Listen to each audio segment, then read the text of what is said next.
کہ کیا ابھی تک یہ غلامانہ ذہنیت جو ہے وہ میڈیا میں ہمیں دکھائی دے رہی ہے. یعنی چین نے بھی، دیکھیں چین ڈیموکریسی تو نہیں ہے، لیکن ان کے یہاں بھی ایک انٹرنیشنل افیئرز کا چینل انہوں نے شروع کر دیا. کئی جگہ ان کے کارسپونڈنٹس ہیں، RT نیوز رشن. لیکن ہم ہیں کہ تابع ہیں اسی میڈیا کے جس سے کہ ہمیں بری ہو جانا چاہیے تھا 1947 میں. دیکھیں وہ میڈیا ہمارا دوست ہے، وہ میڈیا ہمارے کولیگز ہیں، لیکن اب ہم انڈیپینڈنٹ ہیں. ان کی BBC کی اور CNN کی دلچسپی جو میانمار میں ہے وہ ہماری نہیں ہو سکتی. کوریج آپ ان سے لیتے ہیں، نتیجہ یہ ہوتا ہے کہ آپ کے عوام اس پوائنٹ آف ویو سے متاثر ہو جاتے ہیں اور اس کو دیکھنے لگتے ہیں. وہ آپ کی فارن پالیسی کے ساتھ میل کھائے یا نہ کھائے، اکثر یہ ہوتا ہے کہ پھر وہی آپ کی فارن پالیسی کا حصہ. نتیجہ یہ ہوا کہ BBC اور CNN آپ کی فارن پالیسی کو ڈکٹیٹ کرنے لگتے ہیں، آپ کو اندازہ نہیں ہوتا. اسی لیے میں نے بہت سال پہلے میں نے کہا تھا بھائی ایک ہندوستان کا نیٹ ورک ہونا چاہیے. پھر یہ ہوا، لوگ مانتے رہے. میں نے صاحب ہر پرائم منسٹر سے اس کے بارے میں بات کی، گجرال صاحب سے بات کی، اٹل بہاری واجپئی سے بات کی، ان سب سے پہلے راجیو گاندھی سے بات چیت کی، سب مان گئے. لیکن ان کے چاروں طرف کے جو بیوروکریٹس تھے وہ کوئی بھی قوت سرنڈر نہیں کرنا چاہتے تھے، لہذا یہ بات آگے بڑھی نہیں. لیکن جب ہم لگے رہے صاحب دیوانے، لیکن جب کھاڑی کی جنگ، یعنی جب آپریشن ڈیزرٹ سٹارم ہوا تھا 1991 میں، تب بھی میں گیا تھا کور کرنے کے لیے، لیکن کوئی بڑے پیمانے پہ کوریج. ایک اکیلے سعید نقوی صاحب ایک لو بینڈ کیمرہ، ایک کیمرامین لے کے چلے گئے تھے، اس کا بھی بڑا چرچا ہوا تھا. لیکن کیونکہ آپ کی نظر بھائی کھاڑی کی جنگ اور آپ کی کوئی نظر نہیں، آپ کا کوئی نظریہ نہیں ہے. حیرت ہوتی ہے. یہ تو غلامانہ ذہنیت کی انتہا ہے. ٹھیک ہے، تو اس کے خلاف میں نے جب یہ طے ہو گیا کہ اب امریکن آکوپیشن شروع ہونے والا ہے عراق کا، تو میں نے یہاں لوگوں کو فارن منسٹری میں گیا. یہ دوردرشن کے ڈائریکٹر جنرل تھے قریشی صاحب، SY قریشی، ان کے پاس گیا. انہوں نے مجھے سشما سوراج جو منتری تھی انفارمیشن اینڈ براڈ کاسٹنگ کی. اب لوگ کہیں کہ صاحب یہ تو آپ سرکاری لوگوں میں کیوں گھوم رہے ہیں، آپ تو انڈیپینڈنٹ میڈیا ہیں. ارے بھائی تم انڈیپینڈنٹ ہو، یہ کر کے دکھا دو. میں تو جس میڈیا کے پاس گیا کوئی راضی نہیں تھا پیسہ خرچ کرنے کے لیے فارن افیئرز میں.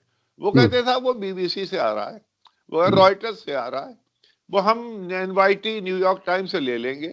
ارے بھائی ایک چیز، آپ ایک طرف تو آتم نربھر اور دوسری طرف بالکل غلامانہ، یہ بات سمجھ میں نہیں. ایک ہمارے دوست ہے راجن ابھیانکر، فارن سروس میں بڑا دبنگ افسر تھا. ہم نے کہا راجن یہ بھائی آپ دیکھ رہے ہیں، کل کے نہیں میں دیکھ رہا ہوں، لیکن تمہارا جو نظریہ ہے اس نے اس کو ایک ٹرم دیا، یہ تو تھرڈ آئی ٹیلی ویژن، یعنی شیو کی تیسری آنکھ، کہ بھائی دنیا میں اور سب ہے، اس میں ایک ہماری بھی آواز ہے، ہمارا بھی نظریہ ہے، ہمارا بھی دیکھنے کا طریقہ ہے. تو صاحب ان لوگوں نے سب نے مل کے مدد کی اور ایک کوریج تیار ہوئی. بہانہ ان دنوں میں فارن افیئرز نہ کرنے کا یہ ہوتا تھا کہ بھائی فارن افیئرز میں TRP ریٹنگز نہیں. بہانہ تھا. TRP ریٹنگز ایک بہت بڑا بہانہ ہے ان پروگرامز کو رد کر دینے کا جو کہ اسٹیبلشمنٹ نہیں دکھانا چاہتا کہ آپ یہ فارمولا ہے. بھائی وہ TRP نہیں ہے. اچھا صاحب، تو TRP اگر نہیں تھی، ان دنوں میں ایک پروگرام چل رہا تھا کون بنے گا کروڑ پتی، امیتابھ بچن اس کو چلاتے تھے، اس کی TRP ریٹنگز بہت آئی تھی. تو ہم نے قریشی صاحب نے جب مان لیا تو ہم نے کہا بھائی اب دیکھ لینا ہے کہ ان کی بھی 1 گھنٹہ روز شام کو یہ پروگرام کھاڑی کی جنگ اور امریکن آکوپیشن آف عراق، اس کے تمام یعنی ترکی سے لے کے اور ایران، لیبنان، عمان، ان سب جگہوں پہ آپ ہی لوگ تھے. آپ تو کاظمی صاحب نے بڑا بہت ہی اچھا رول ادا کیا تھا، کیونکہ آپ ہم سب پہ اس لیے حاوی ہو گئے تھے کہ آپ عربی بھی جانتے ہیں اور فارسی بھی جانتے ہیں. یہ خطہ وہ تھا جہاں آپ کا رابطہ جلدی قائم ہو جاتا تھا اور لوگوں کا نہیں ہو پایا. خیر، تو یہ کوریج ہوئی اور جناب علی اس کا بڑا اثر پڑا. اب کیا اثر پڑا میں آپ کو بتاتا ہوں. 3 تاریخ کو امریکن فوجیں وہاں گئیں، یعنی انہوں نے آکوپائی کر لیا. اب ایک چیز ہوتی ہے قوت، ایک ہوتی ہے قوت کا زوم، کہ بھائی ہم وہاں چلے گئے لیکن اب جلدی سے ہم وکٹری تو ڈکلیئر کریں. تو ڈک چینی صاحب جو کہ وائس پریزیڈنٹ تھے، اور دراصل وہ حاوی تھے پریزیڈنٹ جارج ڈبلیو بش پہ بھی، اور یہ جنگ انہی کا برین ویو تھا دراصل چینی صاحب کا. یہ اور رمسفیلڈ یہ لوگ مل کے کر رہے تھے. ان کو یہ ہوا کہ بھائی اب ہم پاور ہیں تو ہم کو 9 تاریخ کو ہم وکٹری ڈکلیئر کر دیں. وکٹری ڈکلیئر کرنے کے لیے ہر چیز میڈیا کی ضرورت ہے. تو میڈیا کے سامنے ہم کیا لائیں؟ ایک تو یہ کہ ڈک چینی صاحب خود تقریر کریں گے، اور جب وہ تقریر کے یہ ڈکلیریشن ہم نے کیسے جنگ جیتی، اور اس کے بیچ میں ایک تصویر آئے گی صدام حسین کے اسٹیچو کی گرنے کی. اچھا وہ کیسے ہوگا صاحب؟ وہ ایک سپونٹینیس ایک اپسرج ہوا عراق کے اندر، ارے صاحب لوگ نکل آئے اور انہوں نے جا کے صدام حسین کا اسٹیچو گرا دیا. افسانہ یہ تھا، نیریٹو یہ تھا. ہوا کیا؟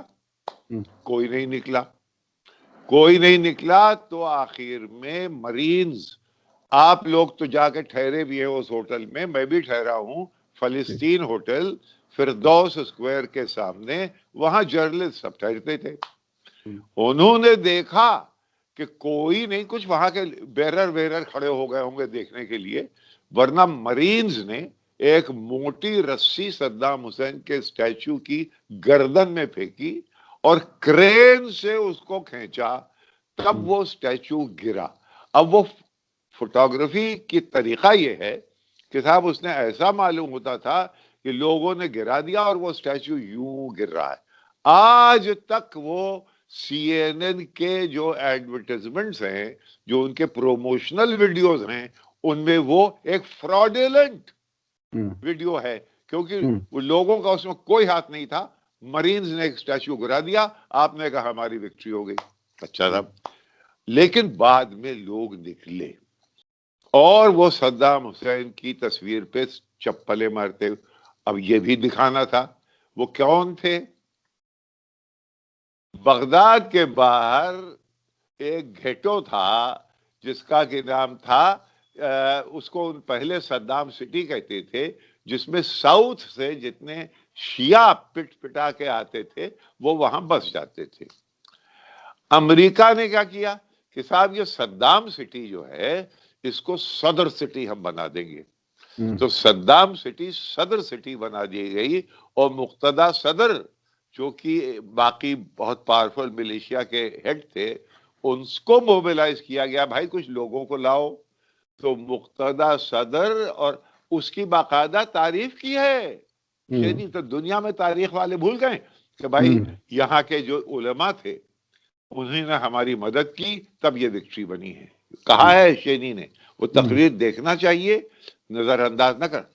تو صاحب اس طرح سے یہ اچھا. اب یہاں جو سرکار بیٹھی ہوئی تھی دلی میں، اس کو یہ سب بیک گراؤنڈ تو نہیں معلوم تھا.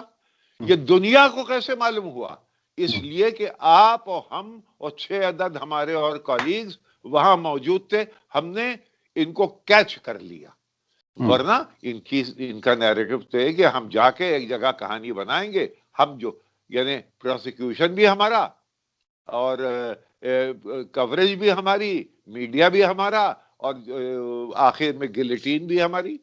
تو لیکن اس میں ہم بڑا سا مخل ہو گئے. آج تک یہ اس کو نظر انداز کرتے ہیں. کون؟ یہ بڑے میڈیا والے. لیکن یہ ان کے لیے ایک بہت بڑی خلش کی بات تھی کہ صاحب اتنی بڑی جنگ ہو، یہ ہندوستان میں یہ دکھایا جا رہا ہے. اٹل جی نے اسٹیچو کو گرتے دیکھا اور ان کے اوپر اس کا ایک اثر پڑا. وہ اثر برعکس تھا ان کیبنٹ کولیگز کے جن کو کہ امریکہ نے اس وقت سمجھا لیا تھا کہ دیکھو موقع ہے، تم ہمارے دوست ہو، اس وقت کردش علاقہ جو ہے وہاں کی حکومت تمہارے ہاتھ میں ہم دے دیں گے، تم اپنی فوجیں وہاں بھیجو اور Kurdistan north Iraq Kurdish area will be yours. بالکل ویسے ہی جیسے کہ دوسری جنگ کے بعد برلن کو ڈیوائیڈ کیا تھا کہ یہ رشین سوویت ایریا ہے، یہ امریکن ایریا ہے، ویسے ہی یہ آپ کا ایریا ہوگا. ارے صاحب، یعنی چولاس نے جب ساؤتھ ایسٹ ایشیا میں جا کے انکور واٹ بنایا اس کے بعد یہ موقع ملا نہیں تھا. یہ حضرات وہ جھوم گئے، ارے بھائی واہ واہ واہ واہ. ناویں تیار ہو گئیں، فریگیٹس تیار ہو گئے، جہازوں میں فوجی بھرے جانے لگے، ہتھیار تیار ہوئے کہ بھائی اب یہ جانا ہے، یہ فلوٹیلا جائے گا. جناب اس وقت اب لوگ کہہ رہے ہیں کہ پرائم منسٹر اس پہ کچھ کہہ نہیں رہے ہیں. پرائم منسٹر بہت ہی اسٹیٹسمن تھا بڑا، اور بہت ہی ہوشیار پالیٹیشین بھی تھا. اٹل جی نے کیا کیا کہ ان کے دوست تھے B N Vardhan secretary general communist party of India کے. ان سے کہا کہ بھائی ذرا سا آؤ، تم سے بات کرنی. وہ گئے، کہ مجھے وردھن نے یہ قصہ بتایا ہے. گئے، کہ کیا تم چاہتے ہو کہ ہندوستانی فوجیں عراق کو آکوپائی کر لیں؟ تمہیں معلوم ہے کہ صدام حسین واحد لیڈر تھا جو کہ ہم لوگوں کے ساتھ تھا جب ساری دنیا کے مسلمان ممالک کشمیر پہ پاکستان کا ساتھ دیتے تھے. اکیلا لیڈر تھا یہ ہمارے ساتھ، اور تم چاہ رہے ہو کہ ہم اس کا ملک اس کو برباد کر کے اس کے ملک میں جا کے ارے نہیں، کون کہتا؟ تو کچھ اٹل جی نے کہا کچھ میں سڑک پہ دیکھ نہیں رہا ہوں، یعنی بھائی کچھ ایجیٹیشن تو کرو، مجھے کوئی میرا ہاتھ تو مضبوط کرو. تو کچھ تھوڑے سے ایجیٹیشنز ہوئے، اس کا سہارا ذرا سا ان کو ملا. اٹل جی سیدھے گئے کشمیر. یہ 9 تاریخ کو یہ اسٹیچو گرا ہے. 18 تاریخ کو ایک ان کے دماغ میں تھی کہ ایک awesome power has arisen، ایک ایسی قوت کھڑی ہو گئی ہے کہ اب ہمیں یہ آپسی جھگڑے ان کے کوئی معنی نہیں. ان کے دماغ میں یہ بات آئی. اور یہ زمانہ کون سا ہے کہ 13 دسمبر 2001 کو جو اٹیک ہندوستانی پارلیمنٹ پہ ہوا تھا اور جس کے بعد آئی بال ٹو آئی بال فوجیں دونوں پاکستان اور ہندوستان کی کھڑی ہو گئی تھی، یہ وہ وقت ہے. اب اس کے بیچ میں یہ آدمی وہاں جاتا ہے کشمیر اور کہتا ہے یہ میرا دوستی کا ہاتھ ہے، اسے پکڑ لو. یہ زمانہ وہ نہیں ہے کہ ہم چھوٹے جھگڑوں میں پھنسے رہیں. بڑا آدمی تھا، سوچ کا آدمی تھا.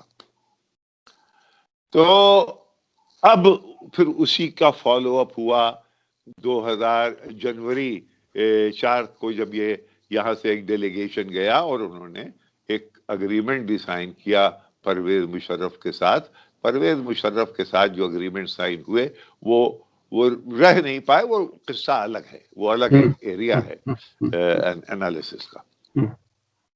تو معلوم یہ ہوا جناب علی کہ انہوں نے 3 کو آکوپیشن شروع ہوا، 9 کو وکٹری ڈکلیئر کر دی. ابھی تک یعنی 10 سال کے اوپر ہو چکے ہیں، ابھی تک ناچے گھوم رہے ہیں بھائی کہ ہم کو ہمارا وہ اس کا فورسز اگریمنٹ، وہ جو ہے کہ ہماری فورسز کے ساتھ کیا ہوگا، وہ اس سے پہلے کے جو پرائم منسٹر تھے نوری الملکی وہ سائن نہیں کر رہے تھے. اور صاحب ان کے خلاف پورا یہ ISI کھڑا کیا گیا ان کے اوپر پریشر جو میں نے کئی جگہ لکھا ہے جی کہ جب ٹامس فریڈمن نے اوباما سے پوچھا کہ جیسے ہی یہ آئی ایس آئی کا لیڈر یہ ابو بکر البغدادی موصل میں اپنی مسجد میں اس نے تقریر کی، فوراً آپ نے بمباری کیوں نہیں شروع کر دی؟ تو اوباما کا جواب بہت دلچسپ ہے. اوباما نے کہا کہ اگر میں تب بمباری شروع کر دیتا تو جو پریشر بننے والا تھا آئی ایس آئی کا اس کے اوپر نور الملکی کے اوپر، وہ پرائم منسٹر اینٹی امریکن تھا اور شیعہ تھا اور ایران کے قریب تھا، تو وہ پریشر ہٹ جاتا. تو معلوم یہ ہوا کہ terrorism Baghdadi I S I certain circumstances میں ایسیٹ بھی ہو جایا کرتا ہے. یہ سوچنے کی بات ہے. جی جی. اب نقوی صاحب، جو خاص بات آپ نے کہی کہ غیر ملکی میڈیا پر ڈیپینڈ ہو کر کے ہم بھی ایک طرح سے غلامانہ ذہنیت کی طرف جاتے ہیں اور ہماری فورن پالیسی اس سے انفلوئنس ہوتی ہے، یعنی ہمارے نیشنل انٹرسٹ کسی نہ کسی طرح سے کمپرومائز ہوتے ہیں یا اس پر اثر پڑتا ہے. اب بہرحال آپ کے اتنے لمبے تجربات ہیں، آپ نے یہ باتیں سرکار کو بھی کئی بار کہی ہیں. اب موجودہ حالات میں جس تیزی سے ہمارے فیصلوں پر کہیں نہ کہیں اثر ادھر ادھر کا نظر آتا ہے، سبھی ہم لوگ محسوس کر رہے ہیں، کیا اب بھی کوئی راستہ ہے اس سے بچنے کا؟ اب کوئی فارمولا ہے جو یہ موقع نہیں، آپ سجسٹ کر سکتے ہو؟ یہ موقع نہیں ہے. اس میں کوئی آئیڈیا ایکسپٹ نہیں کیا جا رہا ہے. وہ کہیں اور سنا کرے کوئی. بات پر وہاں زبان کٹتی ہے، وہ کہیں اور سنا کرے کوئی. اب عالم یہ ہے اس وقت، ذرا سا آپ کو پیشنٹلی، یہ ملک بہت پرانا ہے، آپ کو یہ سکلیکل چیزیں ہوا کرتی ہیں. یہ چکرا جو ہے، چکر، یہ اوپر آتا ہے پھر یہ نیچے آتا ہے، اور اس کو نیچے آنے کے منتظر رہیے تب، ورنہ فی الحال کوئی صورت نظر نہیں آتی، کوئی امید بر نہیں آتی. تو آپ نے بہرحال بہت ہی اہم بات کہی کہ جب بھی میڈیا، ہم فورن میڈیا پر ڈیپینڈ کرتے ہیں تو ہماری پالیسی، ارے بھائی سیدھی سیدھی بات نام لے کے بتا دوں، ایک زمانے میں N D T V Reuters سے لیا کرتا تھا، روپرٹ مرڈاک وہاں موجود تھے. ایک طرف یہ C N I B N کا کیا مطلب ہے؟ یہ C N N I B N کیا مطلب؟ سی این این کیوں ہے وہاں؟ یعنی کوئی رشتہ داری ایسے ہی ہے. تو اس لیے یہ جتنے میڈیا ہاؤسز ہیں، فاکس نیوز سے کسی کا رشتہ تھا، بی بی سی سے کسی کا تھا، سی این این سے کسی کا تھا، لیکن ہندوستانی افیئرز آپ کور کریے، بس اتنے ہی آپ ہیں. انٹرنیشنل آپ ہم پر چھوڑ دیجئے. کبھی کبھی تو مجھے ایسا لگتا ہے کہ جاتے جاتے انگریز کہیں کچھ کاغذ پہ لکھوا تو نہیں لے گیا کہ بھائی انٹرنیشنل افیئرز تم بی بی سی وغیرہ پہ چھوڑنا، ابھی تم اپنے دیش کو کسی طرح سے اس کی مضبوطی، اس کی بہبودی کے لیے کام کرو. کبھی کبھی میرے دماغ میں، حالانکہ ہو سکتا ہے بالکل یہ قیاس ہے وہ غلط ہے، لیکن ہے. بہت بہت شکریہ جناب سعید نقوی صاحب، آپ نے اپنے تجربات، اپنے جذبات اور اپنے آبزرویشن بہت ہی سٹیک انداز میں سیدھے طریقے سے آپ نے بیان کیے، اور یہ بہرحال ایک ہر ذی شعور انسان کو تکلیف ضرور ہوتی ہے جب کہیں نہ کہیں کے دوسروں کے اشاروں پر ہمارے فورن پالیسی پر اثر ہوتا ہے، اور اس کا براہ راست ملک کی اکانومی، ملک کے سماجیات سبھی پر اثر پڑتا ہے. بہت بہت شکریہ نقوی صاحب، آپ نے وقت دیا. اور دوسرے، اور ایک طرف یہ ہے کہ ہم آتم نربھر ہیں. یہ جو ہپوکریسی ہے کہ آتم نربھر ہیں، یہ بھارت بھوتل بھوشن ہے، یہ پن پربھا میں پوشن ہے. ایک طرف تو یہ ہے، اور دوسری طرف آپ ہاتھ جوڑے کھڑے ہوئے ہیں کہ بھائی ہماری باہر کی کوریج تم ہی کرو. جی جی جی، بہت بہت شکریہ. آپ نے پوری اپنی بات پوری رکھی. اب اس پہ مجھے کوئی آبزرویشن دینے کی ضرورت نہیں، آپ نے بہت اچھا کنکلوڈ کیا. اسی کے ساتھ مجھے دیجیے اجازت. دھنیہ واد، شکریہ.